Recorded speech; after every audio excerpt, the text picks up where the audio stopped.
Hello বন্ধুরা, কেমন আছো তোমরা? আশা করছি তোমরা ভালো আছো। আর রূপাস ওয়ালে একটা নতুন ব্লগে তোমাদের সবাইকে ওয়েলকাম। তো দেখো, এখন ঘড়িতে বাজলো 10:30। আর তোমরা ভাবছো 10:30 সময় আমি সেজে গুজে কী করছি। এতদিন ধরে তোমরা যে বিয়ের ব্লগ দেখছিলে দিল্লি, যাকে আমি কন্যাদান করেছি, তার আজকে অ্যানিভার্সারি। যেহেতু আমার অনেক, দাঁড়াও 1 মিনিট, তো বর পুজো করছে, তার জন্য একটু ডিস্টার্ব হচ্ছে। তো যাই হোক, কষ্ট করে শুনে নিও। তো যাকে আমি কন্যা দান করেছি তার 1 বছর হলো বিয়ে, আজ তার বিবাহবার্ষিকী। তো সেই অনুষ্ঠানে যাচ্ছি আমরা, তার জন্যে এত সাজুগুজু। আর তোমাদেরকে আগেই বলেছি যে ক্লিপিংগুলো আমার কাছে ছিল না বলে 1 বছর পর তোমাদেরকে দিয়েছি ও সব স্মৃতিগুলো ব্লগে। তো যাই হোক, ওদের বিবাহিত জীবন খুব ভালো চলছে। আর ঠাকুরের কাছে প্রার্থনা করবো ওদের বিবাহিত জীবন যেন খুব খুব খুব ভালো চলে, খুব সুখে শান্তিতে ওরা যেন একসাথে থাকে। তো রেডি তো হয়ে গেছি, নিরু পুজো করছে আর রিওকেও রেডি করে দিয়েছি। আর এখান থেকে আমার শ্বশুর শাশুড়ি যাবেন, ওখান থেকে আমার মা বাপিকে তুলবো। আর দিদি জামাই বুড়ো যাওয়ার কথা ছিল, কিন্তু হঠাৎই ওদের রিলেটিভ মারা যায়, ওদের ওষুধ পড়ে গেছে, তো ওরা ওই জন্য যেতে পারবে না। তো চলো একটু পরেই বেরোবো। রেডি।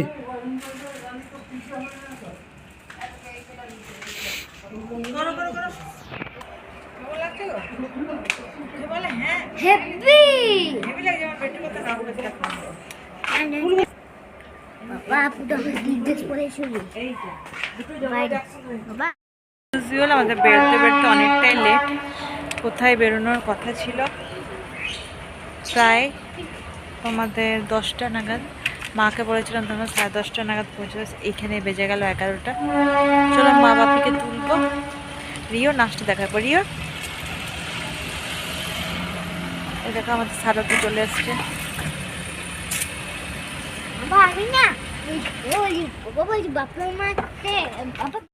চলে এসছি বাপের বাড়ি। আর বাপের বাড়িতে বাপের মাকে নেবো। মা অলরেডি রেডি হয়ে চলে গেল গাড়িতে, কেননা আমার শাশুড়ি মা গাড়ি থেকে নামলো না, বললো কেন নামবো, দেরি হয়ে গেছে। আর এইদিকে এ দেখো বাপি আর নিরু, এরা বেরোবে এবারে গিফটটা নিয়ে। এই যে তুমি চলো, আমি বাপিকে নিয়ে যাচ্ছি। বাপি তালাটা মারু, চলো। তো এই যে শুভ, মানে আমি যাকে দামাতজি বলি, তো ও সহেলিকে ডাকতে যাচ্ছে। তো দেখো শুভ আর সহেলিকে খুব সুন্দর লাগছে, ম্যাচিং ম্যাচিং পরেছে। আর এদিকে গ্রিন শাড়িতে আমার আরেকটা বান্ধবী। তো এই যে আমার কন্যা বেরিয়ে পড়েছে মায়ের সঙ্গে দেখা করতে। আর চলে এসেছি ভেতরে। ভেতরটা বেশ সুন্দর সাজিয়েছে, খুব ভালো লাগছে। তো অনেক দিন পর দেখা হলো। সচরাচর তো দেখা হয় না, এই অকেশনগুলোতেই সবার সাথে দেখা হয়। আর ওইদিকে শুভর মা, ওরাও এসছে দিল্লি থেকে। তো সেটাও খুব ভালো লাগলো, অনেক দিন 1 বছর পর দেখা। আর তারপরে চলে এসেছি স্টলে। স্টলে ছিল তন্দুরি চা আর একটা খুব সুন্দর ফ্রাই কর্ন, যেটা আমাদের খুব ভালো লেগেছে। আর তারপরে চলে গেলাম আমরা, এই দেখো, গল্প করতে।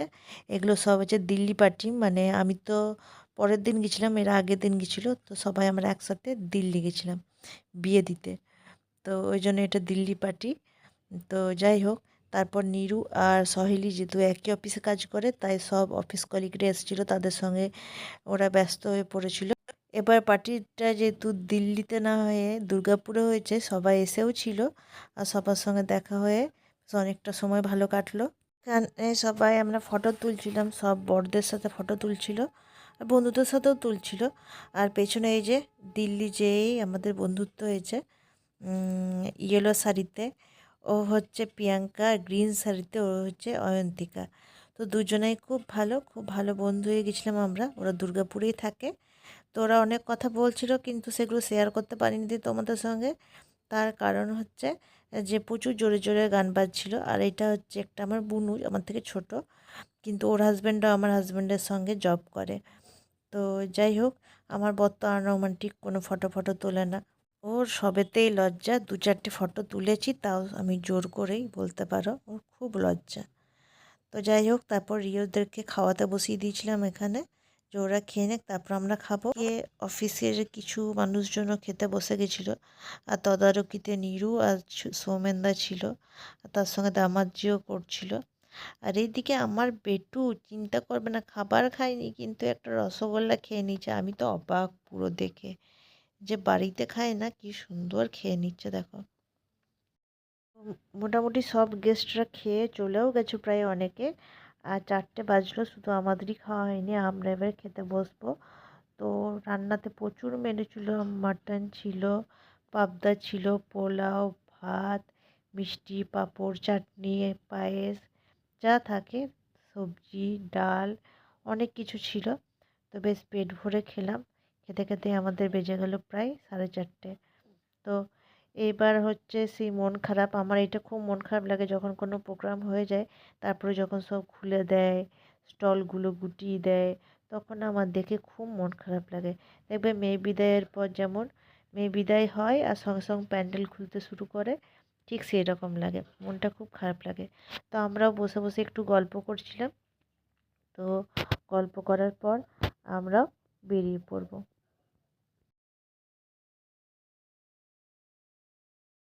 তো যাই হোক, এই মাত্র বাড়ি ফিরলাম। আর এসেই তো প্রথমে গাড়িতে বসেই আমি প্রথমে জুয়েলারিগুলো খুলতে শুরু করি। আর কানে আমার প্রচণ্ড ব্যথা হয়, দেখো কতটা কেটেছে কানটা। তো ওই জন্য তো সারাদিনটা তোমাদের সঙ্গে শেয়ার করলাম, খুব ভালো কাটালাম সারাদিনটা। আর রিও তাকে এসে পুজোর মন্ত্র বলা শুরু করে দিয়েছে। তো আজকের ব্লগটা তোমাদের কেমন লাগলো অবশ্যই জানিও। আর কোনো ভুল ত্রুটি হলে ক্ষমা করো। আর যারা নতুন বন্ধু আছো তারা সাবস্ক্রাইব করে যেও। আর যারা পুরনো বন্ধু তারা কিন্তু কমেন্ট লাইক করো। আর যারা নতুন বন্ধু তারা সাবস্ক্রাইব করে কমেন্ট লাইক করো। তোমাদের পরিবারে নিশ্চয়ই আমি চলে যাব সময় মতো। চলো, পরের ব্লগে আবার দেখা হচ্ছে, ততক্ষণের জন্য টাটা।